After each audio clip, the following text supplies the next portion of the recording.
right, everyone. Welcome to the podcast. I'm your host, Darren Terzo. As with me always is Rob Corluck. Rob, say hi to the nice people. Hey, gang. Yeah, and Rob, what episode are we on? 8? 7? We're on episode 8 today. Neat. Cool. Yeah. We've made it this far. Yeah, and we are on the classic, the Stephen King adaptation for the movie and the novella of The Mist. Mm-hmm. This movie stars Tom Jane.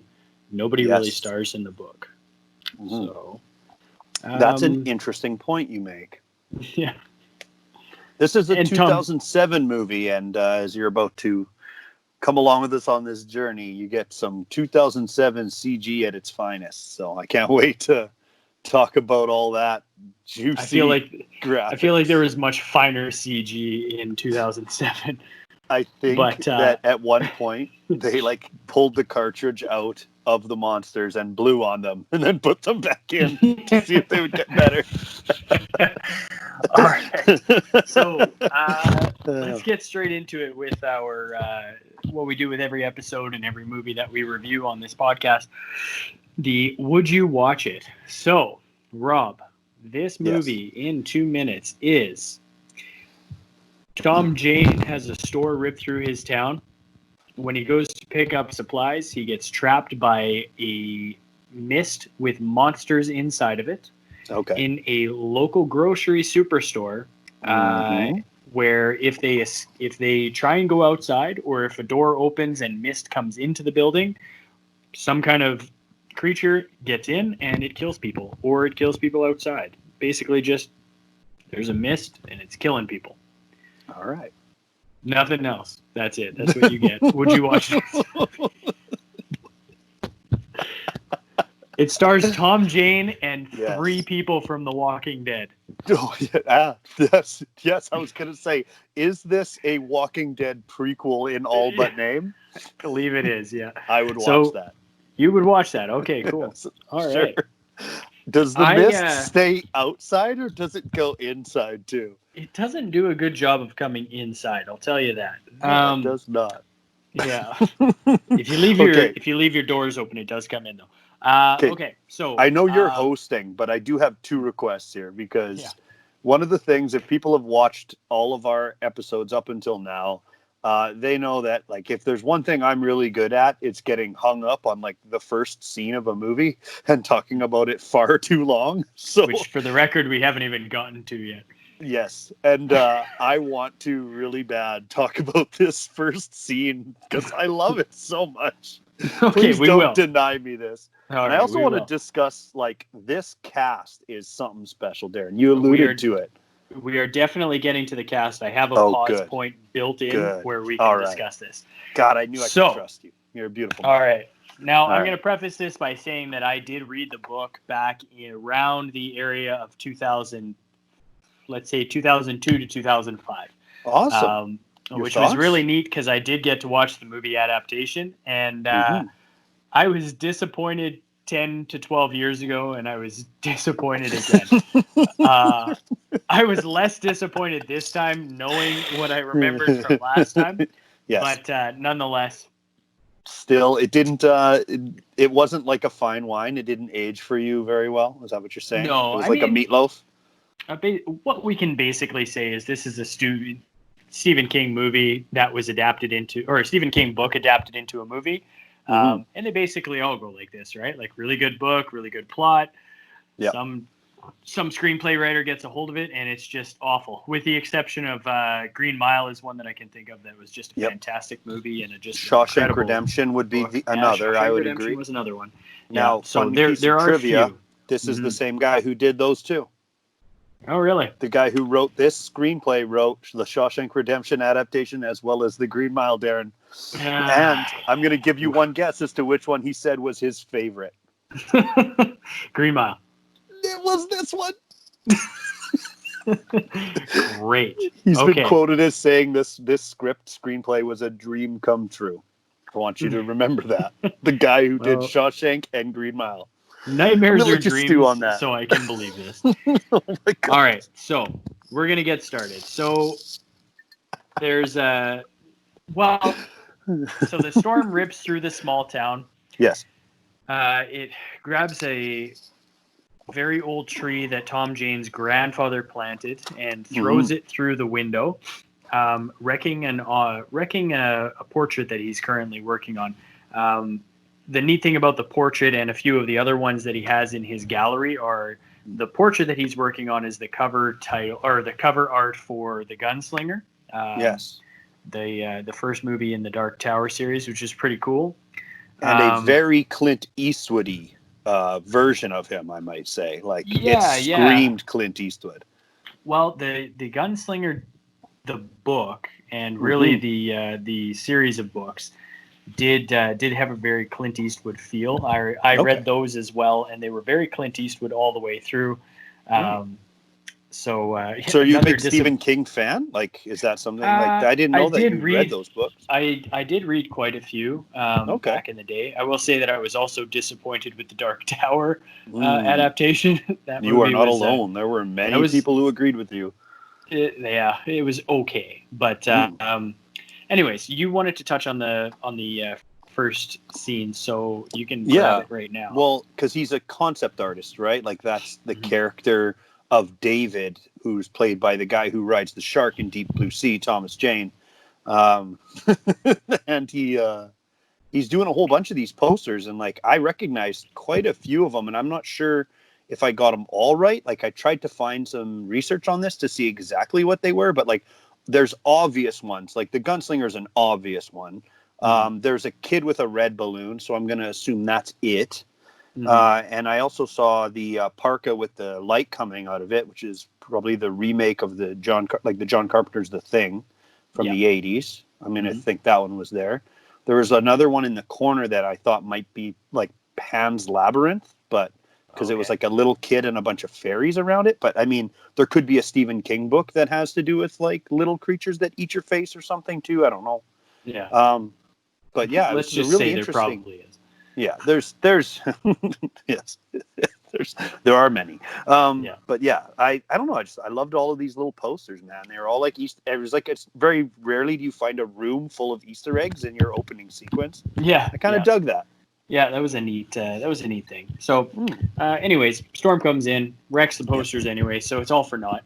The next morning, we have now Tom Jane. I'm just going to refer to him as TJ for the rest of the movie to be nice and short. You're not going to call him David? No. Right. Tom and Jane, too long, too many syllables, too many letters. Can we do Same FC? with David. No, FC? Tom Jane. Oh. Tom Jane. TJ. Anyways. Okay. So TJ heads over to his neighbor's house, and where we find our first excellent character, and the neighbor is played by Captain Holt from Brooklyn Nine-Nine, which is just beautiful. And he is fantastic. I was wondering what thing you would associate him with, because he's like a TV guy. He's been in so many things, but Captain Holt right away. Yeah, so, Andrew Brower is his name, I believe. That's how you say his last name. Yeah, neighbor Brent. So I remember him from like Law and Order. And he's been in some stuff. Yeah, I'm pretty sure he was also in like a Nick Cage movie where he played his angel buddy, like his buddy the angel. But I don't know for sure if that was him or not. City of Angels, and and was he in that? Oh, there you go. So, anyways. So he heads over to his neighbor's house. Now, there is underlying animosity between these neighbors. There has been a court case over some property issues. He heads over to his neighbor's house because his neighbor's tree that he's been trying to get him cut down for years has completely crushed his boathouse.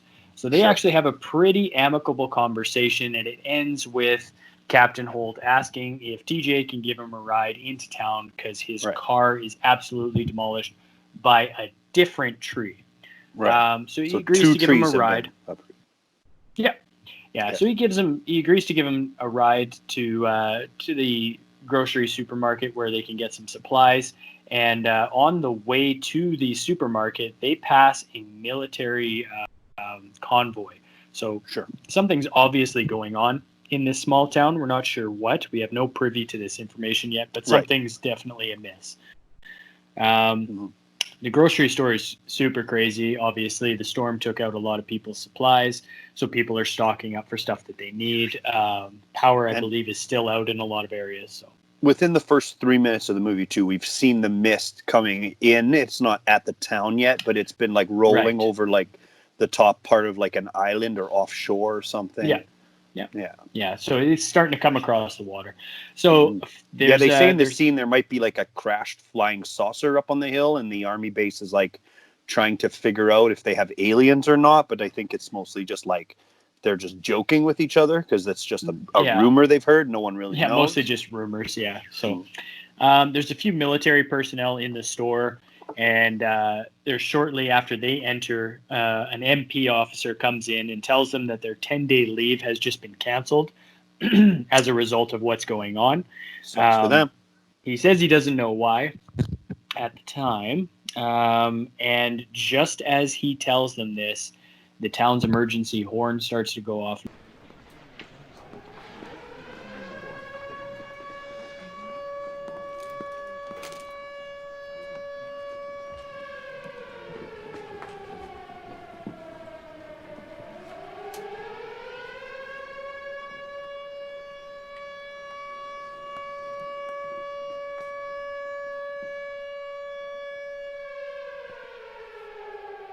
You can tell this is something that doesn't happen very frequently because everybody starts to look around. They know what it is. They're confused as to why it's happening. Right. And then we have it's a creepy sound too. Yeah.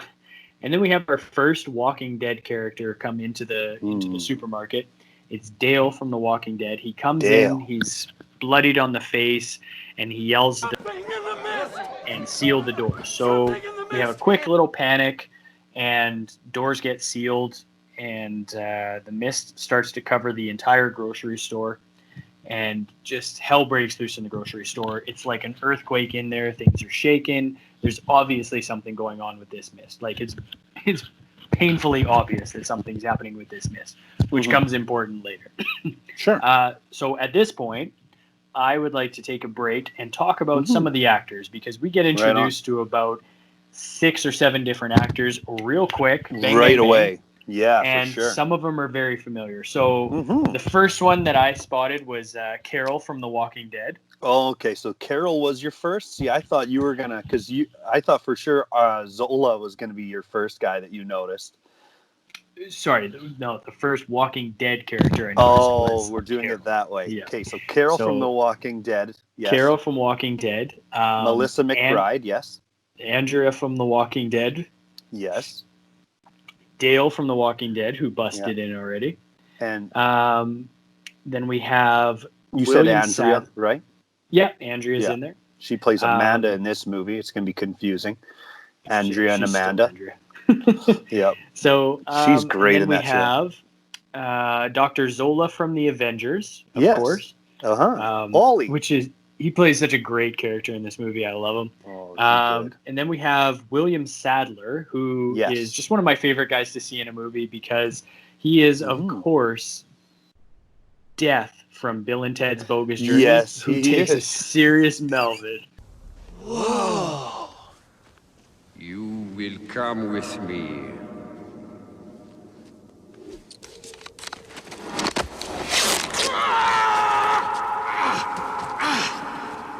They Melvined him, yeah. And for all intents and He's purposes, a bad guy. For the rest of this movie, for the rest of this podcast, I am calling William Sadler Death. Death? Okay. Yeah. You're not going to call him Mr. Falcon from Die Hard 2? Die Harder? I think he was closer to yoga first a thing. He definitely did, yeah. And then, of course, we have my favorite other person in this movie, who is the Shermanator from American Pie. Yes, he is, the Shermanator. I'm a sophisticated sex robot sent back through time to change the future for one lucky lady. And he does nothing in this movie. He does one thing. He does nothing in this movie to make me think of him as anything other than the Shermanator. Yes. Yeah. Yeah. So that's, Nathan Gamble, of course. No, sorry. Norm. That's Chris Owen. He also plays the guy who steals everything in one of our favorite movies that we talk about on this podcast multiple times now. Can't Hardly Wait. He plays the guy that steals the gumball machine and like a whole bunch of other things. Yeah, Norm. Yeah. Yeah. So Yeah, those are the characters that I had come up with. Were there any other ones that you had spotted? Just a couple, but Yeah. Will Sadler, you mentioned already. Obviously, you're going to refer to him as Death, but like what I always remember him from is he's like the lead protagonist in a movie from Tales from the Crypt called Demon Knight. Do you remember Demon Knight? Yeah. Oh man, him versus Billy Zane in a battle for the entire planet, good versus evil. It's a great. That movie could be on our podcast, but I'm going to tell you right now, I'm giving it the solid 100 if we do ever put it on, because it is absolutely good. Yeah. You missed one of my favorite in this movie. You missed Old Lady Irene. She's played by Frances Sternhagen. And if you know something embarrassing about me, you'll know that I am an absolute Sex and the City fan. I've seen the entire series, and I'm not afraid to tell you, Darren. It's just you and me talking, right? Like there's nobody else. Right, here. Yeah. It's nobody else. This is a trust treat for sure. By episode 8, we will have no viewers. Don't worry. That's right. It's exactly. Yeah, they wouldn't have made it this far into this one anyway. They would have clicked off by now. Yeah, she plays Bunny on Sex and the City. She's like the overbearing mom of one of the characters in the show, and she's also the wife of the sheriff in a little movie called Misery. Another Stephen King. Mm-hmm. All right, so we got to move along here because we're about 6 minutes into this movie and we're 15 minutes into the cast. So, only way I want it to be. So, one more. Oops. Alexa Davalos. Yeah, go ahead. She plays Chronicles of Riddick. She plays Jack or Kira in that, and she's also the hot bartender in the season 2 of The Punisher on Netflix. So, yeah, she's fantastic. She's the babysitter cashier lady. Yeah, who later we find out gets very much stung in the face. Spoiler alert. So yeah, she gets a dart in her neck. They say it can puncture the skin of a rhino from 100. Ow! Oh! Yes! Okay, so moving on. Tom Yes, Jane needs to head to the warehouse. He needs some blankets for his son, who has made the trip as well with him and Captain Holt. You recognize his son? I don't. No. He plays, his name is Nathan Gamble, and he plays James Gordon Jr. in The Dark Knight. Really? Yeah, so he's kind of a big deal. He's freaking good in this movie too, by the way. I'm not afraid telling you. Yeah, kid was actually pretty good. So really good. Tom Jane heads out to the loading dock, and he hears some conversation from people who are thinking about leaving. When he gets into the back area, he notices the generator is smoking, and he turns it off. There's a foul smell coming out of it as well because it's backed up. The air intake, something's wrong. So meanwhile, out front, the conversation has rumblings of this being the end of days by a religious woman who's entered the ring. The overhead door in the back starts to rumble, and it seems like there's something trying to bust in. So Tom Jane goes out to the front, and the weird thing about this is nobody really believes him. Right. So, like, there's a mist that has covered the store. Somebody has said there's something in the mist and it's killing people. Yes. The store starts to shake like it's an earthquake, and nobody believes that the overhead door could be possibly rumbling, which I thought very odd. I think they were more upset that like he was trying to freak people out, that there might be something trying to get in. Yeah. I think that was really their thing. There was like, did you see anything? And he's like, no. And they're like, well, then it was just probably just a aftershock. The funny thing is, though, is like, what are you supposed to see through an overhead door? Oh yeah, since I use my X-ray specs. So so nobody really believes them. So they head to the back, and the crew they take is Death, of course, the Shermanator, and another guy. Death is a character, or he's like a caretaker at this point in this movie. So he's a little bit on the slower side, and he's offended by Tom Jane's audacity to talk to him. I love this back and forth they had here. Yeah, the back and forth it's so weird. So I love it. Basically, what they come across is the Shermanator has volunteered to go outside and clear the vent that's plugging the generator. Right. So Death and Tom Jane get into an argument. Death basically really goes right at Tom Jane at this point. He calls him a fancy New York writer, and he thinks that He thinks that Tom Jane thinks he's way too smart for him and has no problem telling him that. Yeah. So, all right, Tom Jane's outvoted at this point, everybody to 1.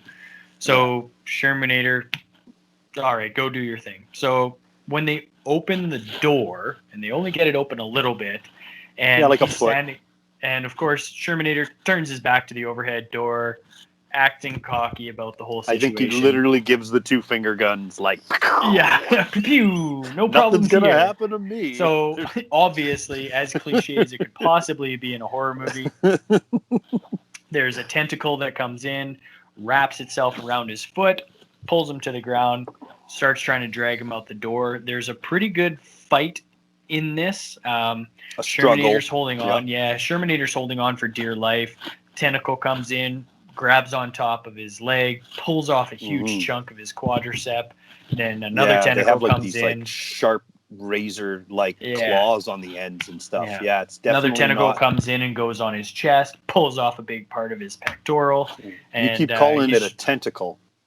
I thought it was like an octopus arm or something almost. Those are tentacles. Those are tentacles? Oh, okay, good. Then we're on the same page. I'm glad we're on the same page, Darren.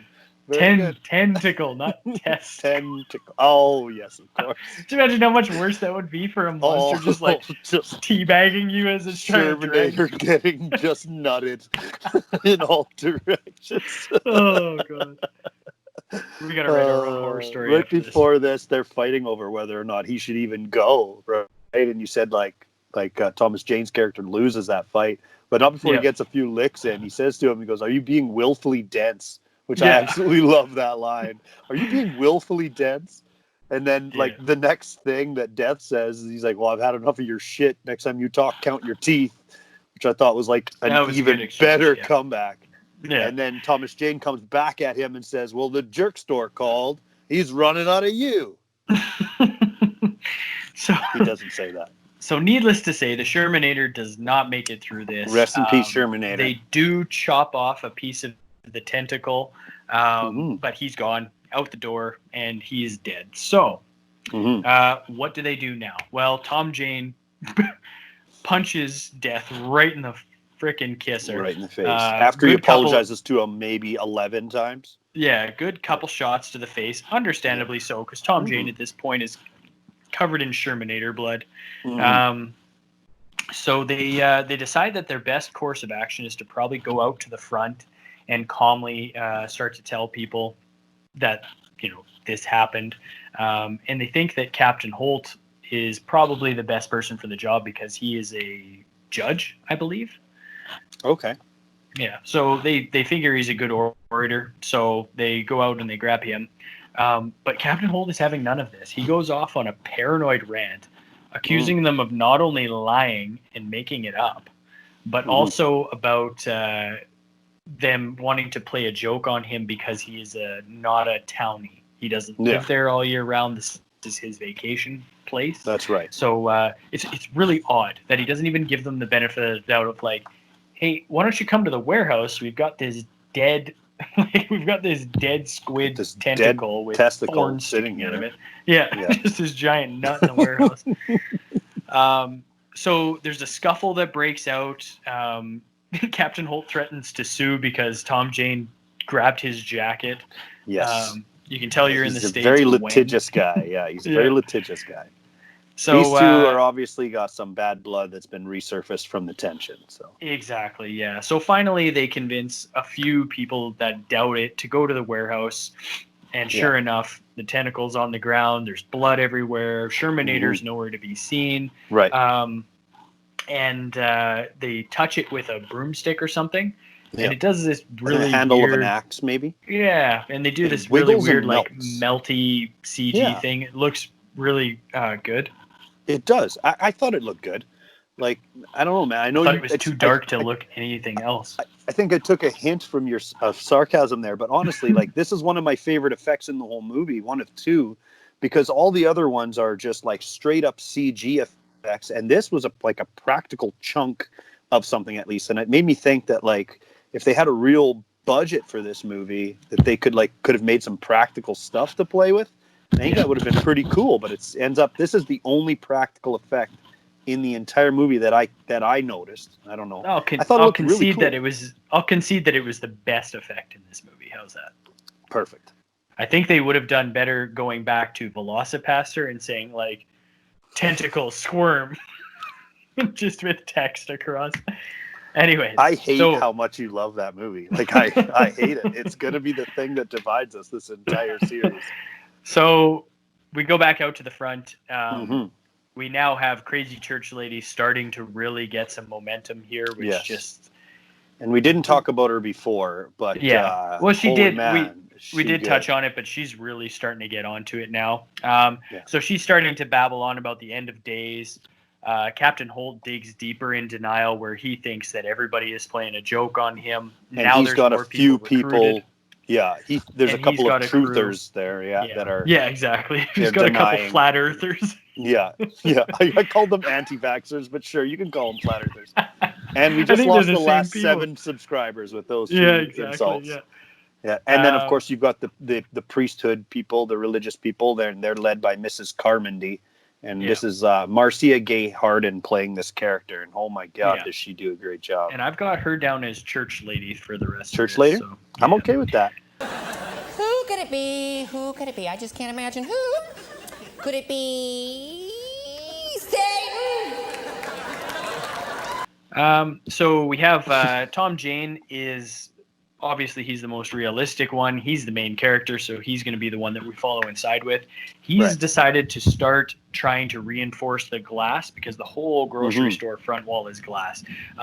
With an apparent unlimited supply of dog food. There's a lot. There's an obscene amount of dog food in this grocery store.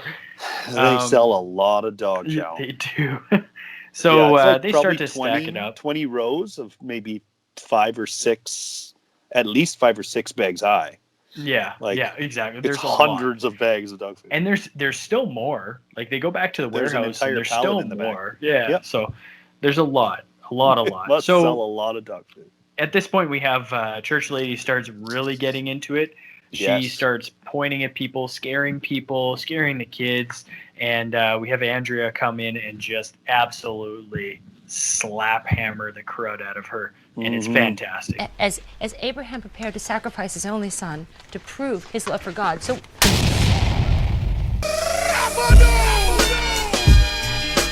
It's very satisfying. She Rick James him right in the face. She absolutely does.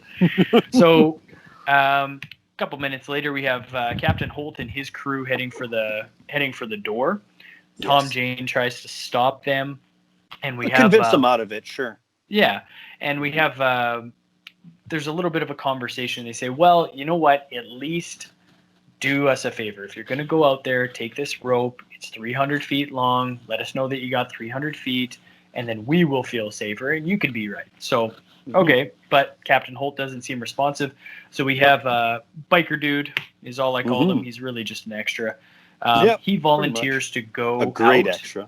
Yeah, he volunteers to go out and fetch a shotgun that one of the other more realistic people have told them that is in his truck. So good on the Biker Dude. So he ties it around himself. When they head out, they get about... I believe they get about 100 feet or 150 feet.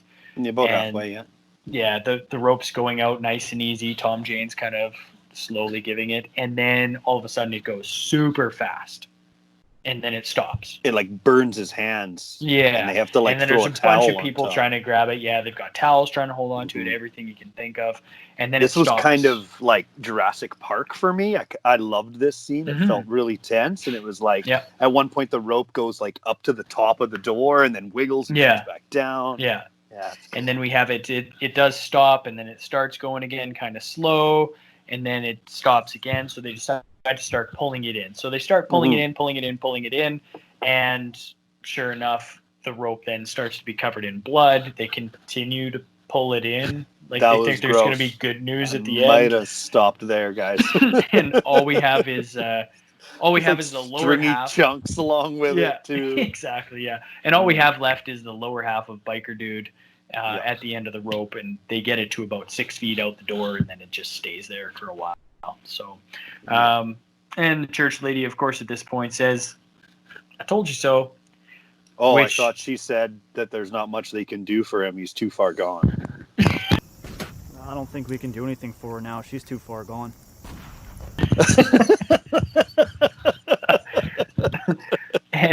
and Finn.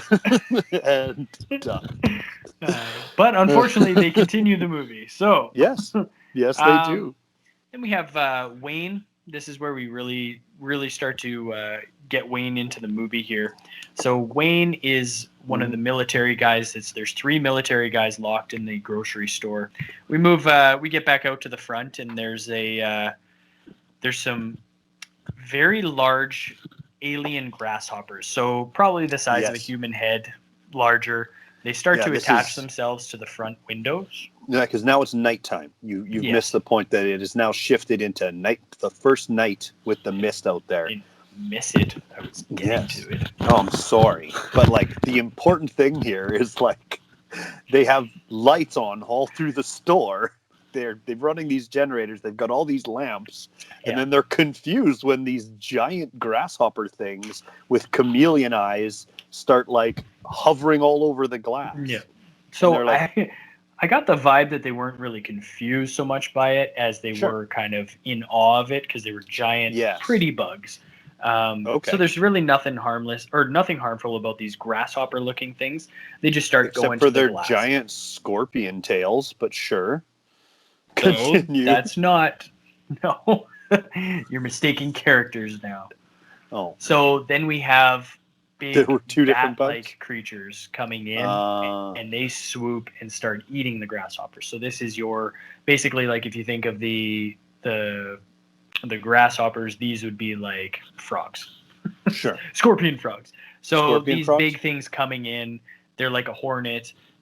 They swoop in, they start snatching the grasshopper things, but when they miss, they actually start damaging the glass. Busting the glass, yeah. So now we have a big panic trying to get the lights out. They've got some torches set up with mops and gasoline in pails, so they're trying to get those lit to try and get the bugs away.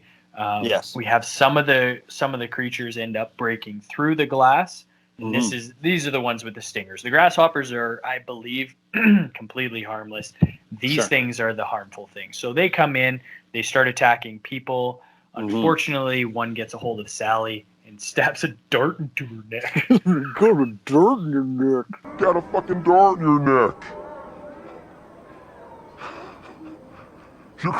You're crazy, man. So she doesn't do so good. So right up. Yeah. So it looks so gross. Yeah. So we have a whole bunch going on in this quick scene. Right. We've got Sally getting stung. Wayne is freaking out because she's going into anaphylactic shock. Her starting to swell up on the side of her neck. We've got a guy who douses a mop into a pail of gasoline and then promptly kicks it over, lights himself on fire. This guy wins the freaking Darwin Award. He dunks the mop, and within 5 seconds he has stepped in the mop bucket, kicked it over, slipped on the fuel, covered himself in the lighter fuel, and has ignited himself from his mop torch. And now he is burning like crazy, all within the span of like 12 seconds. It is ridiculous. So yeah, and just so we know, he does come into play later in this syllabus of the movie. Oh, I'm referring to him as the Human Torch because nice. I like that one. So flame on. Then we have Zola, who has now Angela's handgun. And he starts. You have shooting... to call him Ollie. That's my prayer. You can't call him Zola. Zola's a bad guy. Ollie's a man. He deserves his name. So Ollie starts shooting guys like a badass because he is a pistol champion, apparently. Yeah, like national champion. Yeah, and then we got Tom Jane beating away the bugs with an actual torch that he manages to not light himself on fire with. He did a great job not burning himself. And then we have... This is great, by the way. Like, how did they do this? Because, like, all the other CG in the movie looks, like, obviously not there. And he's starting this one pterodactyl thing on fire. and it looks great. It looks like it's like a real thing burning. I'd love to know. I think how they did probably actually did set a real thing on fire. Okay. And Yeah, probably that would just make had sense. it like marionette style. Yeah, okay. Some kind It of looked puppet. Because awesome. really, you're not looking too closely at something if it's on fire, right? So That is absolutely true. So we have one moment with Church Lady here, which is kind of her best moment in the movie for me, which is one of the scary bugs comes up and like lands right on her chest, and she says a prayer to it, and it comes like face to face with her, and the scorpion tail starts coming up, and it decides not to. It probably just doesn't like the taste of crazy bitch. Yeah, But that's what I thought. I wrote maybe it doesn't like patchouli. Yeah, So, she says my life for you, and it takes off. So. Yeah, so maybe she just had really bad soup breath or something. I don't know. It doesn't kill her, and you just get the feeling that now she's going to be even crazier than before, which she completely lives up to. We get out of this scene. They eventually get all the scary bugs out of there. The lights are out. Everything's good for tonight. We fast forward to the next morning, and Human Torch says he wants them to kill him because he's very badly burned. Yes. Yes, very badly burned. Gentlemen, let's get down to business. We've got a lot of work to do. Someone help me. I'm still alive, only I'm very badly burned. And they shot him right in the arm. Shot me in the arm. Okay, so the main crew. There are so many references in this episode. So the main crew decides that they're gonna head out for Human Torch's sake. They're gonna go to the pharmacy, which is just next door, and grab him some medication, and because there's a bunch that he could use. But although don't be this yawning on me now. We got yeah. a half a movie left to go, buddy. So they decide to head out next door. They're gonna grab him some medication, and they'll take care of him. This is where we decide he gets a crew of people, and he decides to leave the store and go to the pharmacy.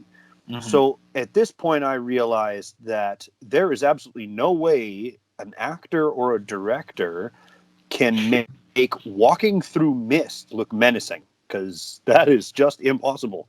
Yeah. It does not look menacing at all. It does not exist. The pharmacy has like a diner in the front, and I was just wondering, like, is this like a normal thing in like small American towns where like the pharmacy's at the back of a diner? Because I thought that was really interesting. I've never seen that in Canada. That's not a thing. Before they leave, Church Lady goes nuts. Yeah, she doesn't want them to go. Old lady. The old lady just drills her with a can of corn because she is just awesome. Yeah, I have can of peas. Can of peas. Yeah. And then she says she has more corn. She has more peas. The group head over to the pharmacy. There's no monsters on the way to the pharmacy, but the door was propped open. So you definitely know something's in there. Yeah, the door's wide open. Yeah. They can't see anything when they walk in, but it is wide open to the public. And what's the first thing he does when he gets in there? He grabs a Hellboy magazine. Oh, yeah. That's right. Yeah. So another homage. Yeah. So we head over and we grab some supplies, and then they find the MP, who, of course, told the military guys that their leave would be canceled. And he is spouting off some stuff. It's very low whisper, but he's like, this is all our fault. What have we done? That kind of stuff. So that's interesting. More interesting is that he has some spider eggs hatched from his face. Oh, yeah. This is gross. Yeah, and then there's a bunch of large spider creatures that pop out of the shadows, and they start shooting spider webs, which are acidic, and they start melting everything, which I thought was kind of funny because the whole building's covered in spider webs at this point. You bet. And if they were acidic, it probably would have eaten through the building, but we'll give it some They kind of dissolve disbelief. on the floor, but I like how they do this because they see the webs first, then they hear the scurrying sounds, and then these weird-looking spiders show up. And they have, like, human teeth, which was really off-putting to me. They didn't have, like, fangs. It was, like, human teeth. You're going to explain this scene because I'm going off camera for a second or two. I'm going to go hand off my kid. So just give me 30 seconds. You handle this. Yeah, she's wandering around, whatever she can do. All right, I'll be right back. Okay. So we do have the we do have the group starts to retreat. They lose some people. Unfortunately, they get killed, and the MP's body comes off the wall and hits the floor, and there's just baby spiders that pop out all over the place. But the old lady who drills Church Lady with a can of peas, she creates a flamethrower out of a can of hairspray, and it keeps the monsters at bay, which is just, she's so badass. She's awesome. One of the best characters in this movie. So we get Tom Jane after this. He kind of just his body just goes on stress leave, and he finds out that he's been asleep for like quite some time. But when he wakes up, the group tells him that Church Lady has now amassed a huge following, way larger than that we're worried about. So he chats with his group, and they decide that they're best to try and figure out what the military involvement is, and also get out of Dodge before expiation starts. So Church Lady at this point has really started to babble on about expiation. She's got a whole crowd cheering. This is a fun part. Holy cow. Yeah, he woke up and there's just a huge sermon with a whole bunch of people. Yeah, He's shit got a has congregation hit the now. fan. Yeah, Yep. yeah. So and he slept for too long. One thing that we find is that she's also unfortunately recruited Death, Yep. which is one dude that you want on your side. He's not Death in this movie. Yeah, and I actually he's like have that noted. barely a human in this movie. I have that noted. I was like, she's managed to recruit Death, and then in brackets from Bill and Ted though, like not actual death, like medium death. So yeah, they have this moment where everybody is like in this congregation, and for our heroes and kind of the people who we've been cheering for this whole time, they're starting to see like the writings on the wall. Like they're losing the popular vote here. Like these guys are all Trump voters at this point. They're ready to rock and roll. Yeah. So now they figure the best bet is to try and figure out the military involvement and really start to get to the bottom of this mystery. So Thomas Jane and the crew head to the back, and they grab Wayne to find the other guys. They head to the warehouse and they find the other two guys hanging. Mm-hmm. And Wayne freaks out. He says, "Oh my God, they said they were going to do this. I didn't think they would actually go through with it." So something is obviously going on with these with the army guys. They experienced some major guilt, and they are now dangling off the rooftop. So unfortunately, Death, William Sadler, comes to the warehouse. He grabs Wayne and drags him up to the congregation of Church Lady. Yeah, and the her fully crazy converted. Followers. Yeah. Will and he yells out, "He's the one who brought this down upon us." They go through a pretty intense interrogation in about 23 seconds, and Wayne reveals that he had heard that the military had been trying to make a window to another dimension, and they must have accidentally ripped a hole through. So basically saying that the military was behind this all along. But he's a private, and he doesn't know for sure, and he says that multiple times. Like, this is just what I heard. Wayne doesn't even have a name tag at this point. Like, he is so down on the ranks. Yeah, absolutely. So of course, this is a kangaroo cares. court. Like, they've completely, they are completely trying him at this point. So after some yelling and accusations, the church crowd beat him, stab him, force him to crowd surf, and then throw him out the front window. The crowd surfing looked fun. The stabbing didn't. Yeah. And so they toss him out the front door, and he gets eaten by a beast. And we get a good look at it, this one, and it looks like a kind of a praying mantis style beast. Yeah, like a mantis or a scorpion or something like that. Yeah, it was kind of neat looking. And why did he do what he did? Like as they're carrying him out, he's got like this really weird position where he has these gnarled hands. He's just in a lot of pain. Yeah. He did. He's been stabbed at that point. The fact that he's alive, he's been stabbed through vital organs 3 or 4 times by a butcher knife. Sure. Which is, I think he did okay. But yeah, he's in some pain. He's got a real good weird hook hand going. They toss him out. Praying mantis eats him, and Church Lady turns around and says that the beast will leave them alone tonight. So bold prediction. Considering they did nothing last night. Right. So dawn the next morning comes, and Ollie has got he's stolen some groceries and he's hid them in checkout too. And so he wakes, the crew wakes up, and it's dawn now, and they figure they can, sneak out and get to Tom Jane's Land Rover. Asleep. Yeah, for sure. Exactly. But Church Lady has beat him to the punch. So she's sitting in a lawn chair by the front door, and now we have everybody starting to rouse awake. And at this point, it's really like 6 on 80 people that are still left in the store. She's definitely shifted in her stature. Like now she's sitting up. She's crushing this giant glass of milk. She is just she has definitely accepted her role as the leader of the pack at this point. Yeah, exactly. So great to watch this actor do this whole transformation from the beginning of the movie.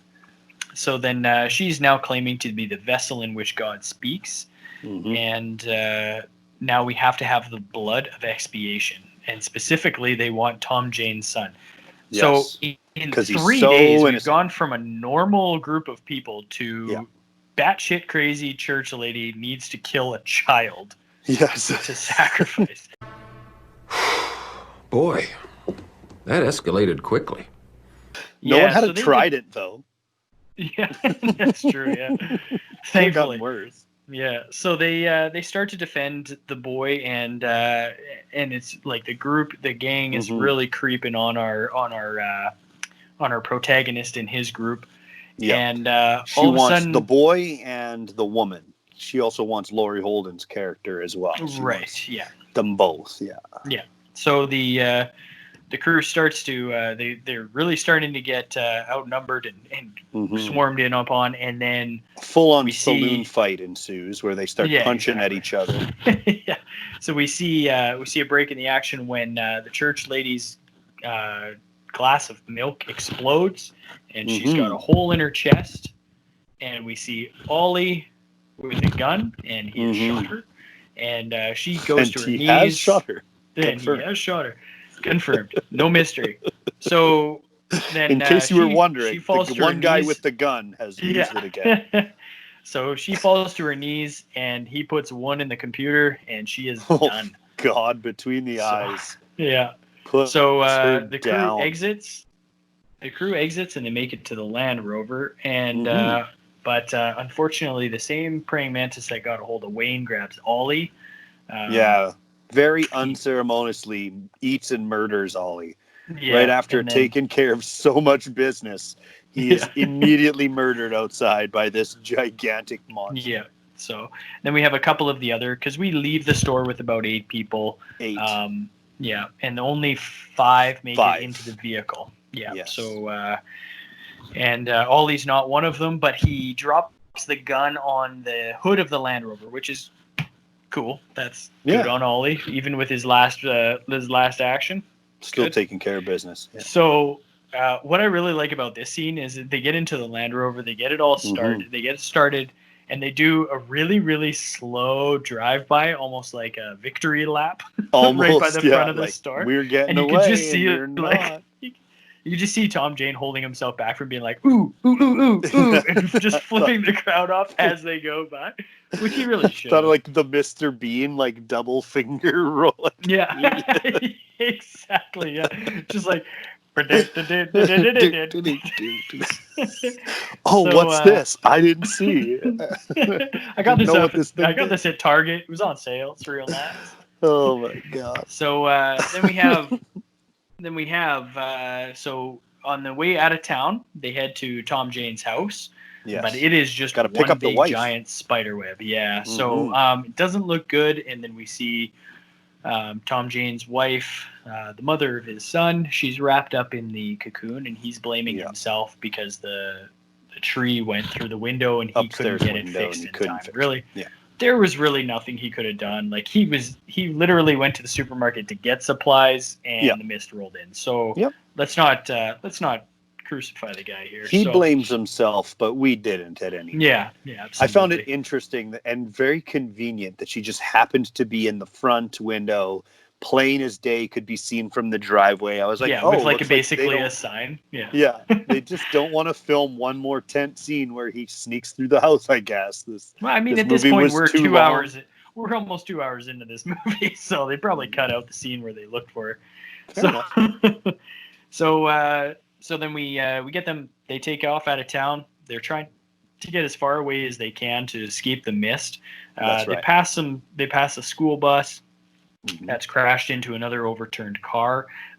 There's bodies in the school bus. And spider webs. Yeah. More spider webs. Why did it have to be spiders? Why did they tap into the spider dimension?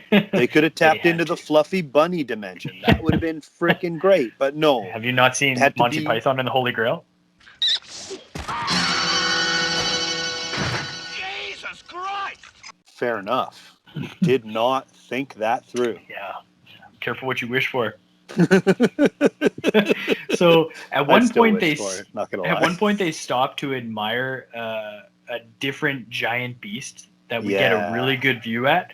Now describe this thing. I have this marked down as what appears to be a spider mixed with an AT-AT from Planet Hoth in Star Wars. Yeah, you would go Star Wars, wouldn't you? Yeah. So it's very robotic, but it's got like spider features and stuff like that. So I just had I pictured an AT-AT just I just pictured I called it elephant-like because I'm not a huge Star Wars junkie, but sure. Yeah. But what I pictured was an AT-AT just hammering on a giant spider, and this was the offshoot. You are getting this thing a rated R rating right now. We are getting pulled from YouTube. Thank you. So everyone, this is our last one. Bid you farewell. All right. So shortly after they see this, we'll call it Spider T, Spider AT. I pity the fool who doesn't spin webs.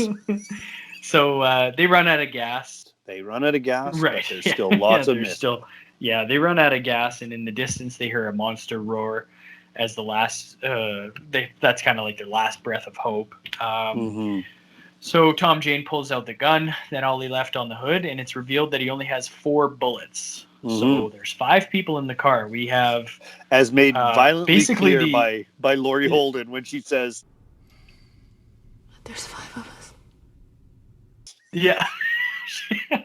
Oh, good, you can count. Oh, wow. You can count. Yeah, that was a very Mr. Deeds moment. My source at Blake says the company helicopter took off from there this afternoon with 2 male passengers aboard, headed for Mandrake Falls. Where? That's some little hick-ass town in New Hampshire. But now they're on their way back with 3 male passengers. That's 1 more. Duh. Oh, I know. 4 bullets. We've got 5 people. So what is a guy to do? What is he going to do? We're not 100% sure what we do until Tom Jane's son wakes up from his nap. And he's cuddling Laurie Holden in the front seat, and he's actually sleeping. Yeah. And everyone kind of gives this silent nod in the car, like, do it, we're all on board. Yeah. And you know exactly what Thomas Jane is going to do. Yeah. But of course, the kid wakes up just as he's getting ready. Kid wakes up just as Tom Jane is pointing the gun at his head. Is this face, like, not the best face you've ever seen a child actor make? Like, he looks legit scared. Oh, yeah. The kid looked terrified. Did a really good job. So. Oh, man. This ending is notorious. For those of you who have not seen this ending, it is one of the darkest endings of any movie I've ever seen. It is shocking how deep they take this. And, of course... So we shoot out from the exterior view of the Range Rover, and we have 4 flashes of light matched with a handgun sound. Bang, yeah. Yeah. And then Tom Jane hops out of the car and starts yelling for the monsters to come and get him. Yeah, please eat me. Instead of monsters coming to get him, he is greeted by a military convoy. So everything's going to be fine. About a minute and 12 seconds after he has murdered everyone in the car. Yeah. And he would have done himself. In fact, he tries. He knows he's out of bullets, but he still pulls the trigger. And he gets out to get eaten. And military convoy is coming through as the mist is lifting minutes after he's committed this heinous murder of 4 people in the hopes of putting them out of their misery from this horrible Armageddon. And it is not that at all. The the army was victorious. Yeah. And they are So then we flamethrowing have, the last of the bats and the last of the pterodactyls. And of course, everything is on good. this, and of course, on this military convoy, you clearly spotted who you were supposed to. Yes. Carol, Who was that? who's Carol. the very first Doing just person to fine. leave the grocery store to go get her Yeah. kids. She Yep. apparently made it home fine, She stayed was there, good waited to out the go. storm. Military came and got her. Big Just oof when you see her. She did it. Yeah, she was So fine. we have Tom Don't Jane see the kneeling on neighbor, the though. ground. You don't see the Yeah. neighbor. He doesn't make it, I don't think. He's never seen Did again. not. Yeah. No. Well, he might be there somewhere. But yeah, so we have Tom Jane kneeling on the ground, screaming, and Yeah. that is it. That is the it. end Cut of to this black. movie. One of the Mercifully 5 cut to blacks. Yeah. Yeah. I love So- this flamethrower in the background torching these bats, man. I thought that was Yeah. great. It's like firing Yeah, it was like pretty 30 feet in slow motion. The Army is definitely not screwing around. No, they're not They messing know up. what's up. We didn't get a All right. fin this time. There was no fin card. Oddly enough, yeah. That would have been great. So, yeah. Did the Mist release the Sharknado? Is this canonical Sharknado? No, I don't Very think this possible. is related. Yeah. No? Okay. No. Agree to disagree. Yeah. So, yeah. You know what? It wasn't awful. I was a little upset that I had to watch it a second time, but it was better the second time than it was the first. I'll say that. Okay. I was continuously thinking of like how good this movie could be as a remaster. Like keep the original footage, keep all the actors, change the CG, change the music, but I guess like that's kind of what they did because there's a Netflix miniseries about this exact thing now. Yeah. All right, so let's get to some of our favorite parts. Yes. So I can't wait. Let's start off with favorite character. Okay. At the end of the day, like, how can you not give it to Marcia Gay Harden? Like, Church Lady commands the entire scene whenever she's in one. She has a scene at the beginning where she's praying in a bathroom stall and Laurie Holden comes in to kind of comfort her. And she basically tells her, like, I could shit out a better friend than you. I'll just pop a squad over and poop out a better friend. So don't talk to me. And I was just like, whoo, that is something special right there. That is an insult and a half. And every scene she's like the head person, but she's also extremely scared and vulnerable. Like this, her performance is fantastic. So I mean, if you're talking about actor, I'm giving it to Marcia Gay Harden. If you're talking character, I'm probably going to give it to Irene because she's the only person who lit a spider on fire and also threw a tin of peas. So yeah, that's fair. My character is actually going to be Ollie. Nice. He was just badass. He was, I mean, those of you know who character we're talking about, who played Zola in the Avengers. Arnim Zola. And of course the supercomputer as well later in Winter Soldier. You know, he's a character actor. He's kind of a weenie. Yes. He's not going to be like a leading role or anything like that. Right. Plays it up well, but when push comes to shove, he does some pretty badass stuff. He really nails down some spiders and helps them get out of the pharmacy. He's not very scared at all at any point. No. He absolutely deadpans one of those giant hornets that's about to attack Tom Jane's son. And then, of course, he takes care of Church Lady when they need him at the absolute most, you know, and he just has no, like, he obviously regrets it, which actually I'll bring up in a minute, but he obviously regrets it, but he does it. He I think he does, but he actually, he does what's needed to do. So, and then he goes out and gets himself killed. Immediately after. So, he's got one of the best lines in the movie, and he's got one of the worst lines. So we'll talk about that later. So, actually, let's just segue right into that. So I have 3 lines for you. This was a tough one to get lines from because they were either really serious lines or they were just way too... Yeah, this movie just wasn't hokey like a movie, like the other ones that we've done. So lots of the dialogue was actually quite serious. Yeah. I did have some trouble, but I did come up with 3 that I quite enjoyed.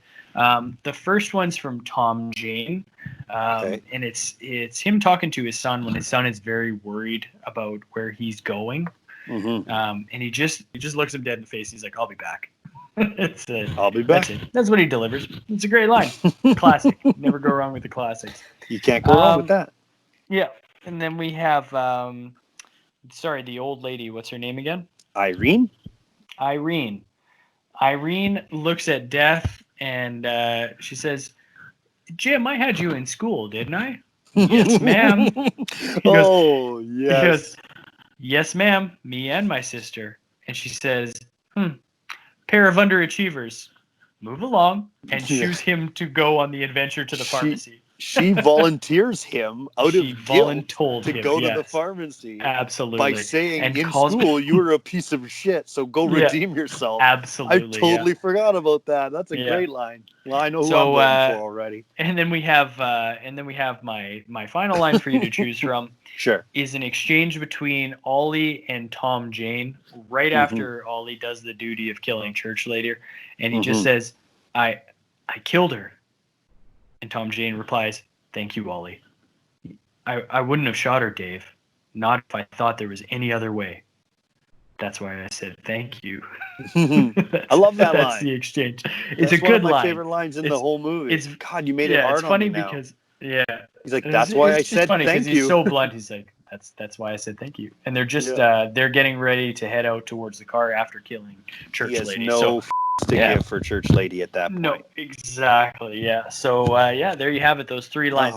I imagine by your reaction, we're not going to get the first line. But, no, it comes down to two or three, man. They're all good. I mean, how can you go wrong with I'll Be Back? But I got to give it. I got to give it to the second one. The second one is great. As a teacher, I've got to go with that one. So, underachievers, the lot of you, move along. That's got to be the win. God, but Ollie's and Thomas Jane's line, very close second. Very close second. Yeah, and the third line is actually what I have. That's why I said thank you. It's just it's very funny. Yeah, so those are the three lines. So that takes us to how we're gonna rate this movie. So sure. Do you want to do a little research, or are we out of time? Yeah, we're over an hour, but let's quickly skim. I'll do a couple. What do you guess the budget is for this movie? $73. $73. CG is a lot more expensive than that, my friend. No. Give me a second. Even 90s CG in 2007 is I'm more going to than that. say the budget for this movie is $4.7 million. Wow. No, it's quite more than that. You're a bit off this time. It's 18. It's 18 million, buddy. Sorry to tell you. For $4 million, you might get like one scene and no monsters. You might get the tentacle at the beginning. You might get that sharp testicle, and that would have been it for $4 million. But yeah, 18 million. And it was supposed to be 30. At first it was 30, but the ultimatum was they had to change the ending because it was far too dark for the production company to pick it up. So he said no. Absolutely not. And we're keeping the ending no matter what. And he passed. And it was later picked up for $18 million from a different production company. How much it made? It made $25 million in the US and $57 million worldwide. It almost made back its $18 million in its opening week. So it was a success, man.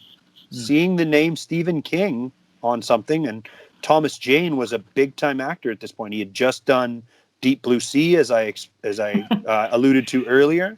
I don't know if that translates to big actor. Fair enough, but it was something that a lot of people saw. And then he played the Punisher in the first rebooted series of that, with John Travolta as the main antagonist. So that was only a couple of years, maybe 2 or 3 years before. There you go. A little bit of fun little trivia there. Cool. All right. Yeah. So what's our let's talk numbers here. What's our Rotten Tomatoes looking like? Okay, so Rotten Tomatoes has the two scores as always. The critical score was 72 and the audience score was 65. Before I looked at those, I gave it a 75. And I liked how the movie broke down factions and how people kind of like scurried into groups once the whole world started falling apart. The reactions during a crisis I thought were a little bit over-exaggerated, but not something that I wouldn't think could happen. The pacing of how everything fell apart was so well done. Like, it started off slow and then everything started to fall apart way faster and the tension built. I love the fire effects and the stunts and some of the practical effects. And this is the ultimate FU ending. I loved all of those things, which gave it a 75. The one thing I didn't like is just it got a little rammy at some parts. And like I said, Ollie has one of the best lines in the movie about saying sorry for shooting the bad lady. But he also has one of the worst lines in the movie, because like in TV shows and in movies, they always say show, don't tell, right? You show things instead of trying to explain things. Well, in this movie, they showed them and then they told it just to make sure the stupid people got it. And one of his lines in the movie, it says, as a species, we're fundamentally insane. Put more or two of us in a room, we start picking sides and start dreaming up reasons to kill one another. Why do you think we invented politics and religion? This is the one thing about Stephen King that I can't stand is like he's so subtle and beautiful in some parts with his writing. And he is so hammer-fisted in others. Like, we get it. We totally got it. The world was falling apart, and the religion was the thing that was making it worse. We totally got it. We didn't need that. And I was a little bit upset, too, at the fact that, like, Ollie was a good guy. Don't get me wrong. He was a genuine badass. But the idea of, like, the one guy with the gun is always saving the day because he had the gun. I don't know how I feel about that anymore. But all in all, man, I dug the movie. I gave it a 75. Yeah. Good What do you points. think? I went with 58. 58. Okay. Yeah. Reason being, like, it was passable. It was relatively entertaining. There were some good parts in it. I do feel like the story just moved along way too quickly. Like, we're talking about... It is fast. It does go. Yeah. I thought they would have been better served to insert some time, like just flash forward like 2 days later. Now this is what's going on. When Tom Jane falls asleep, he really only sleeps through like 12 hours or something like that. Yeah, I think they say he sleeps all day or something, but yeah, it could be 12 hours, sure. If they had have inserted him having a severe knock on the head and was asleep for like a day and a half, I thought we would have been a little bit better served to, because Church Lady goes from like the group that goes out and comes back with medicine. They did something heroic. They should have a little bit of credit in that society. I feel like it is it heroic though, because time.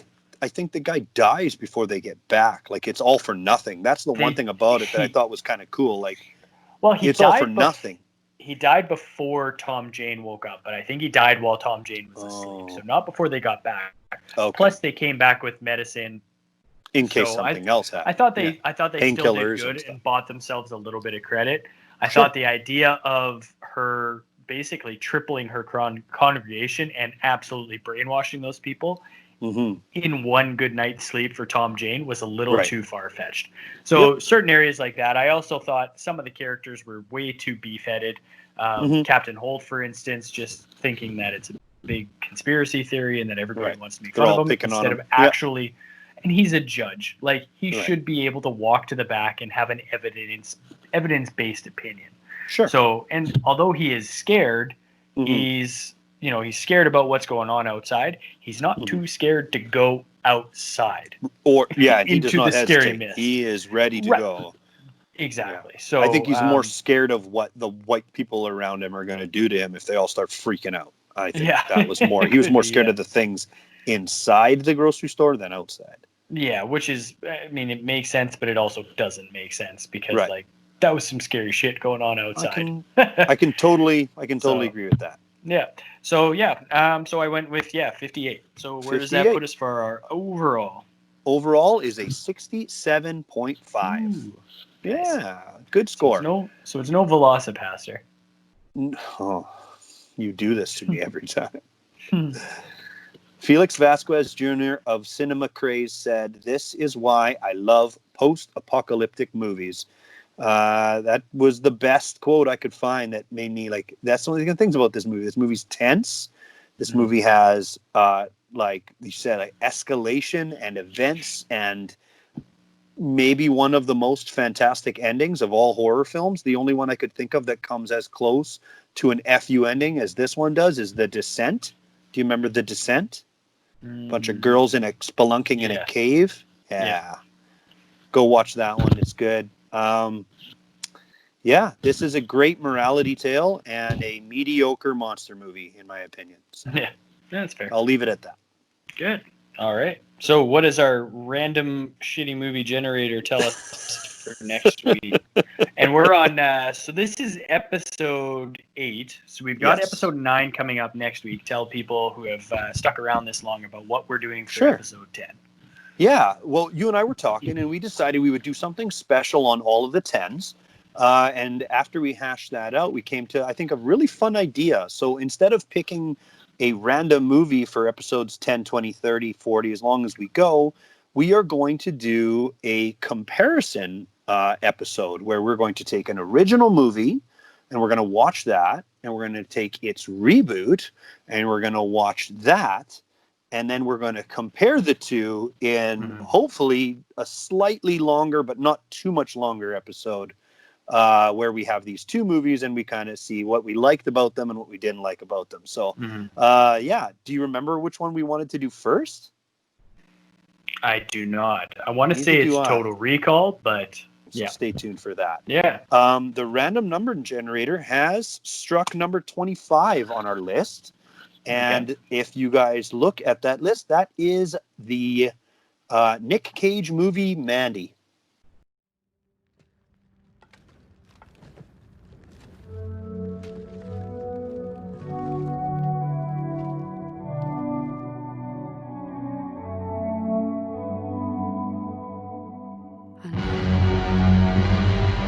His fist closed around the serpent's eye.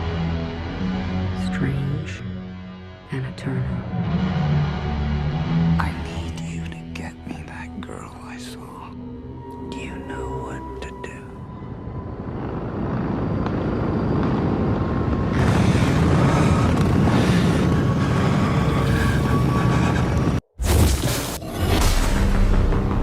So what you gonna do with that thing? I'm going hunting.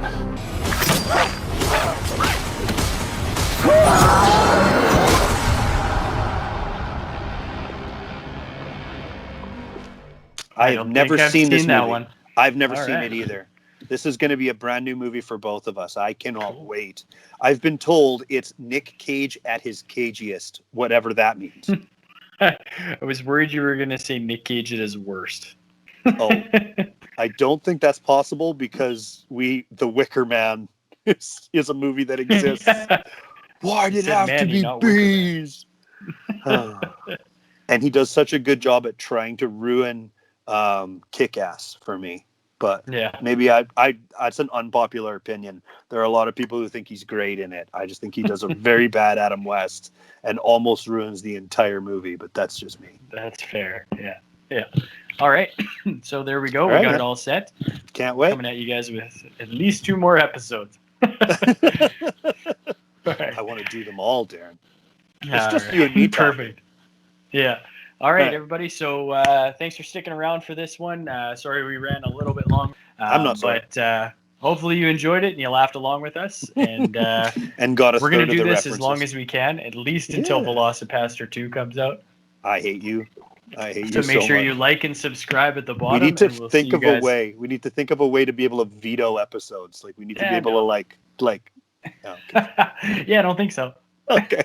Bye. All right. Have a good one.